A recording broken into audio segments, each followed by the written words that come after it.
정치와 경제, 언론의 중심으로 거듭나고 있는 여의도는 1950년도만 해도 모래섬이었습니다. 쓸모가 있지 않는 땅이라고 평가도 했거든요. 여의도 내 아파트 지구 지구 단위 계획이 발표가 되면서 용적률 완화를 하게 됐거든요. 여의도 내 아파트가 60층 정도로 지을 수 있게 되는 그런 상황입니다. 그래서 이런 재건축 호재들로 인해서 일대에 있는 가격들이 변화가 되고 있고, 여의도에서 랜드마크를 세우기 위해 굉장히 노력을 하고 있는 상황이라고 볼 수가 있겠죠. 여의도에서 재건축 1호를 탄생시킬 수 있다는 기대감도 있고요. 지역을 확장할 수 있는 게 밀도가 좁다 보니까 그게 또 단점으로도 볼 수 있겠죠. 기존의 국회의사당 때문에 용도를 활용을 제대로 못하고 높이를 활용을 못한 그런 성향이 있거든요.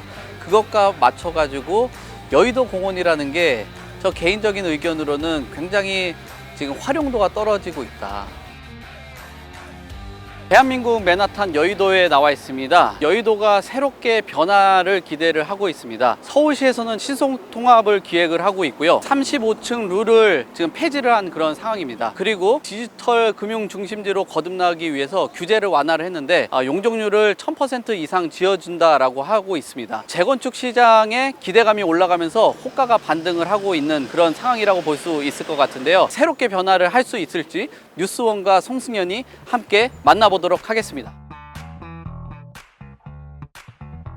정치와 경제, 언론의 중심으로 거듭나고 있는 여의도는 1950년도만 해도 모래섬이었습니다. 쓸모가 있지 않는 땅이라고 평가도 했거든요. 너섬이라는 그 지명이 있었는데 너나 가져라는 뜻으로 해석들도 하기도 했었습니다. 1960년도 박정희 정권부터 개발이 본격화됐죠. 한강이 범람을 하면서 제방을 쌓는 과정 안에서 밤섬을 폭발을 해서 자재를 수급하기도 했죠. 1969년부터는 마스터 플랜이 발표가 됐었는데 서쪽에는 국회의사당과 함께 동쪽에는 서울시청을 비롯해서 대법원이 들어오기로 위했던 그 지구로 형성이 되었었죠. 그러나 1969년도 와우 아파트가 붕괴가 되면서 서울시장이 바뀌는 그런 과정을 갖고 왔습니다. 그런데 이 지역이 개발하기 위해서는 재정이 필요했었습니다. 근데 재정이 만만치가 않았죠. 그래서 그 재정을 메우기 위해서 택지를 판매를 하게 됩니다. 택지를 판매하는 과정 안에서 시범 아파트가 들어서게 된 거죠. 시범 아파트라는 곳이 굉장히 그때 당시는 획기적이었습니다. 엘리베이터가 들어오고 보일러가 들어오는 그런 시기를 맞이를 했고요. 너무 사업이 잘 되다 보니까 그 일대에 다른 아파트들이 계속적으로 들어오면서 상가라든지 쇼핑 이런 타운들을 조성을 하고 방송국이 들어서는 여의도 내 아파트 지구 지구 단위 계획이 발표가 되면서 용적률 완화를 하게 됐거든요. 여의도 내 아파트가 60층 정도로 지을 수 있게 되는 그런 상황입니다.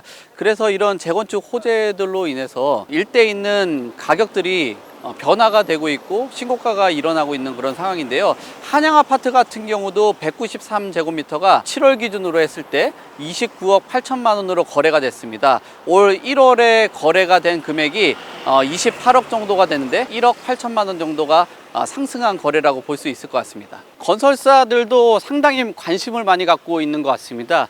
여의도에서 랜드마크를 세우기 위해 굉장히 노력을 하고 있는 상황이라고 볼 수가 있겠죠. 이 한양 아파트에서 현장 설명회를 했을 때 당시에도 우리나라의 대형 10대 건설사들이 대거 참여를 한 상황이거든요. 왜냐하면 여의도에서 재건축 1호를 탄생시킬 수 있다는 기대감도 있고요. 3부하고 시범도 앞으로 남아 있기 때문에 적극적으로 수주에 참여하기 위한 그런 움직임이라고 볼 수 있을 것 같습니다.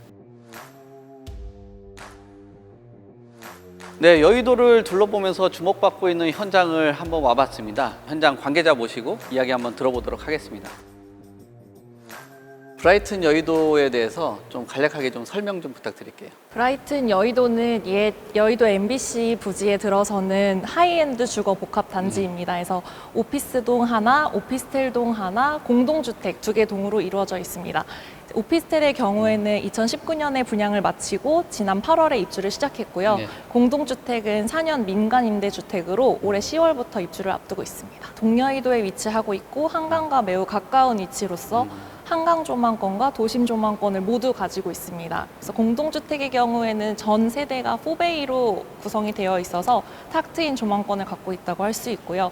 특히나 서울시에서 추진하고 있는 여의도 개발 계획과 맞물려서 미래에 더 큰 수혜를 볼 것으로 기대되고 있습니다. 바로 앞에는 더현대서울과 IFC몰이 해 있어서 생활 편의시설을 편리하게 누리실 수 있고 특히나 단지 내 상가가 또 가까이에 있기 때문에 그 외의 것들을 또 유용하게 누리실 수 있을 것으로 예상하고 있습니다. 우선적으로 섬이라는 게 장점이죠. 또 우리가 한강이라는 공원들을 지하차도를 활용하지 않고 횡단보도를 건너서 공원을 마주할 수 있는 그런 지리적인 장점. 최근 들어서는 도시의 경쟁력을 스카이라인으로 보는데 여의도가 대한민국의 그 스카이라인의 정점을 찍을 수 있는 지역으로 변할 수 있다는, 그 지역 안에서 금융이 만난다라고 하면 지역에 있는 경제성이라든지 고밀로 개발했을 때 상당히 많은 고용 창출, 집적의 이익을 가져올 수 있는 곳이라고 볼 수 있겠죠. 최근 들어서 35층 룰도 폐지를 하고 신속 통합 기획을 활용을 해서 주거 공급을 하게 되잖아요. 그러면은 그 지역 안에서 최근에 직주 근접을 중시하고 있는 어떤 주거 트렌드라든지 도시의 트렌드로 봤을 때는 굉장히 강점을 갖고 있는 지역이라고 볼 수 있는 것 같아요. 지역을 확장할 수 있는 게 밀도가 좁다 보니까 그게 또 단점으로도 볼 수 있겠죠. 왜냐하면 고밀로 개발을 하게 된다면 향후에 교통 체증이라든지 일조적인 부분들 이런 부분들도 문제가 될 수 있고요. 너무 사적인 이익으로만 개발을 하게 된다면은 그 지역이 갖고 있는 그 특수성이 개인들 또 사적의 이익으로만 갈 수 있다라고도 볼 수 있을 것 같아요. 그 지역을 공공성을 좀 확보를 해 가면서 개발을 하게 된다면 긍정적으로 볼 수 있는데, 너무 사적 이익으로가 된다면 그 섬이라는 곳에 고립된 그 개발이 일어날 수 있겠다라고 볼 수도 있을 것 같아요. 여의도에 거주를 하고 상주를 하고 정주를 하는 사람들은 편익이 증대가 될 수 있겠지만 그 외적으로 출퇴근 시간이나 공공용지가 개발이 됐을 때 많은 사람들이 피해를 입을 수 있다라고도 볼 수 있는 거죠. 사실 여의도에 적은 자본을 가지고 접근하기는 굉장히 어려운 그 수준까지도 올라왔어요. 왜냐하면은 여러 규제가 완화가 된다라는 거는 규제가 완화된 만큼 시장에서는 프리미엄들이 형성이 되거든요. 일반적인 투자자들이 접근하는 데 있어서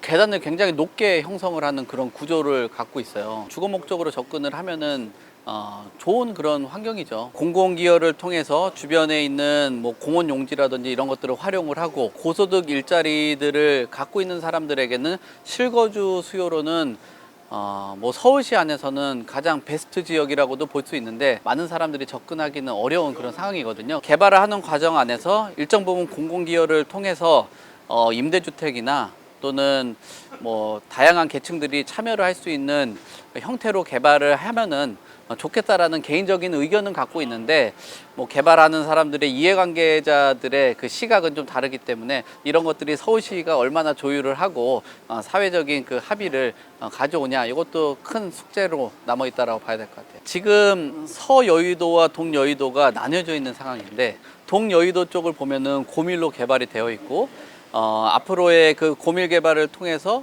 주거 형태, 주거 공급도 할 수 있는 곳이라고 보여져요. 근데 서여의도 같은 경우는 기존의 국회의사당 때문에 용도를 활용을 제대로 못하고 높이를 활용을 못한 그런 성향이 있거든요. 그것과 맞춰가지고 여의도 공원이라는 게 저 개인적인 의견으로는 굉장히 지금 활용도가 떨어지고 있다. 어떤 축제나 행사들을 통하고 많은 사람들이 활용을 하는 그런 공간이긴 했는데 제가 얼마 전에도 가보니까 자전거 연습을 하는 정도의 그 공간, 녹지들은 형성이 잘 안 되어 있고 공원으로서의 역할을 하지 못하고 있다. 도시공원의 역할들이 있거든요. 방제 역할도 있고 문화의 역할도 있고 다양한 역할들을 하고 있는데 이 도시 중심에 있고 여의도의 이 밀도 높은 공간 안에서 활용도가 지금 떨어져 있다라고 볼 수 있을 것 같아요. 어떤 개발 형태, 지하 공간하고의 연결선상이라든지 이런 것들로 개발을 잘 한다라면은 충분히 가치가 있는 것 같아요. 이런 여의도 개발과 함께 여의도 공원에 대한 개발에 대한 방향성도 함께 같이 검토를 할 필요가 있다고 보여요.